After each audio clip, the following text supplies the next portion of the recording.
You are standing in a straight line, shoulder to shoulder with hundreds of other men, and the order is simple. Do not run, do not aim, do not move, just stand. 100 meters in front of you, another line of men is doing the exact same thing, and they are pointing their muskets at you. You hear the command carry across the field. You see the ripple of smoke, and then the man next to you drops without a sound. You cannot flinch. You cannot break. If you run, you die faster. Welcome to Napoleon's army, the most feared fighting force in the world. And you, a soft modern person who has never stood in a battle line in your life, have just been dropped into it. Could you survive as one of his soldiers? Almost certainly not. But here's the strange part. That musket ball flying toward you right now? It is the least likely thing that's going to kill you. Let me explain. And to do that, we have to talk about the weapon in your hands. It's a smoothbore flintlock musket, and by modern standards, it is almost useless. It has no rifling inside the barrel, so the ball flies wild. Beyond 50 or 60 meters, hitting a specific man is mostly luck. You can fire maybe 2, perhaps 3 shots a minute, if your hands are steady. And your hands are not steady, so you don't aim. That's not your job. Your job is to be one small part of a wall of men that all fire at the same instant, throwing a storm of lead at the enemy line. Individually, each shot is a gamble. Together, a volley is devastating, which means everything depends on one thing: discipline. You have to reload while men fall around you. You have to stand still while a wall of lead comes back the other way. The soldiers who survived the battle line weren't the bravest or the strongest. They were the ones who could keep their hands moving while their minds screamed at them to run. You'd break. Almost everyone would. And the moment you break formation, you're finished. But here's the thing. Battle was rare. For every day you spent in a real fight, you spent weeks, months, doing something that killed far more of Napoleon's men than any enemy ever did. You marched. Napoleon supposedly said that an army marches on its stomach, and his armies marched like no force before them, enormous distances, day after day, faster than their enemies believed possible. That speed was his genius. It was also your nightmare. You're carrying a pack that weighs close to 30 kilograms, your musket, your ammunition, your food, when there is any, all of it, on your back, on roads of mud and stone, in boots that were often falling apart. The army was too big to feed from supply wagons alone, so it lived off the land, foraging, taking food from the villages it passed through. When the land was rich, you ate. When it wasn't, you starved while you walked. Men collapsed on the road and were left behind. Blisters turned into open wounds. Exhaustion did what no bayonet could. And when the food finally ran out completely, the real enemy of Napoleon's army showed up. And it wasn't a soldier at all. It was disease. This is the part almost nobody thinks about when they picture these glorious battles. In the Napoleonic Wars, sickness killed far more men than combat did. Far more. You're living in filthy, crowded camps. You haven't washed properly in weeks. Your uniform is crawling with lice. And those lice carry typhus, a fever that swept through these armies and killed men by the tens of thousands. Dysentery from foul water emptied entire regiments. A camp could lose more men to fever in a month than to a battle in an afternoon. There were no antibiotics. There was barely any understanding of how disease even spread. So picture your odds honestly. You're not going to die in a heroic charge. You're far more likely to die shivering with fever on a dirty straw mattress, killed by an insect the size of a grain of rice.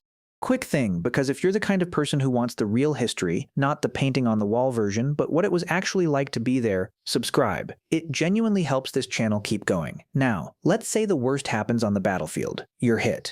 And you need a surgeon. Brace yourself, because this is where it gets truly grim. If a musket ball or a piece of cannon shot shatters your arm or your leg, there is really only one treatment: amputation. There is no anesthesia. None. You are held down, or you bite down on a strap of leather, and the surgeon takes the limb off with a knife and a saw while you are fully awake. And here is the twist that surprises people. Speed was mercy. The faster the surgeon worked, the better your chances of surviving the shock and of surviving the operation at all. Napoleon had one of the greatest surgeons in history in his army. His name was Dominique Jean Larrey. Larrey could take off a limb in a matter of minutes. At the Battle of Borodino, he reportedly performed around 200 amputations in a single day. Larrey did something else that genuinely saved lives. Before him, the wounded often lay on the field for hours, even days, waiting.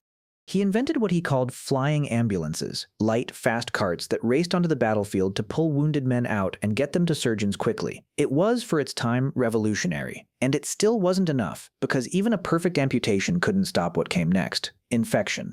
Gangrene. In a world with no antibiotics, a wound that looked survivable could turn black and kill you a week later. Surviving the surgery was only half the battle. Surviving the days after it was the other half. So now you understand the sickness and the saw. Let's go back to the battlefield, because if the musket line was terrifying, it was not the thing that actually shredded Napoleon's soldiers. Two things did that: artillery and cavalry. Napoleon began his career as an artillery officer, and he used his cannon like a hammer. At close range, a cannon didn't fire a single ball. It fired canister, a tin can packed with musket balls that burst apart on firing and turned the cannon into a giant shotgun. One blast could tear a hole straight through a formation of men. And then there was the cavalry. Thousands of horsemen, armored cuirassiers, lancers with 3-meter spears, thundering toward your line at full gallop. If you were caught in the open, they would ride you down and cut you to pieces as you ran. There was only one defense, and it depended entirely on nerve. When cavalry charged, infantry formed a square, men on all four sides, facing outward, a wall of bayonets that horses would not run into. But the square only worked if nobody broke. If one man panicked and ran, he opened a gap. And through that gap, the cavalry poured in, and the whole formation was slaughtered. Once again, it comes down to the same brutal truth. Your survival didn't depend on how hard you could fight. It depended on whether you could stand perfectly still, holding a line, while death charged straight at you. You couldn't. Be honest with yourself. Almost no untrained person could. And now for the final test, the one that destroyed the greatest army Napoleon ever assembled. Because everything we've talked about so far, the disease, the marching, the hunger, the cold, all of it came together in one catastrophe. Russia, 1812. Around 600,000 men marched east into Russia with Napoleon. It was the largest army Europe had ever seen. Fewer than 1 in 10 came back. They were not for the most part killed in great battles. The Russians simply retreated and burned everything behind them: the crops, the villages, the food. Napoleon's army marched deeper and deeper into an empty, poisoned land, starving as it went. And then winter came. The temperature dropped to 30 degrees below freezing, and lower. Men froze to death as they walked. They froze to death as they slept, and never woke up. The horses died, and the starving soldiers ate them. The retreat became a nightmare of frost and hunger stretching for hundreds of miles. At a river called the Berezina, thousands died in the freezing water in the crush, trying to cross before the enemy caught them. This is what finished the Grande Armée. Not a defeat in open battle. Not a single glorious last stand. Just cold, and hunger, and exhaustion, grinding down the most powerful army in the world until there was almost nothing left. So, could you survive as a soldier in Napoleon's army? No. And it's important to understand why not. You wouldn't be beaten by a braver man with a sharper sword. You'd be beaten by a louse carrying fever, by 30 kilometers of road with no food at the end of it, by a winter that didn't care how loyal you were, by a saw, and the infection that followed it. The soldiers who survived weren't the ones who won the duels. They were the ones who endured the boredom, the filth, the lice, the marching, and the cold, day after day after day, and simply didn't die of it. And here's the takeaway that changes how you see all of it. We picture the age of Napoleon as glory. Bright uniforms, cavalry charges, flags in the smoke. And that image is real, but it's only the thin, shining surface of the thing. Underneath, the real war was something far quieter and far more terrible. It was a war of endurance against your own body, against hunger and sickness and the weather and the long gray road. The glory belonged to the generals, the dying belonged to men like you. And in that army, you were never going to be the hero on the horse. You were going to be one more name that the winter took.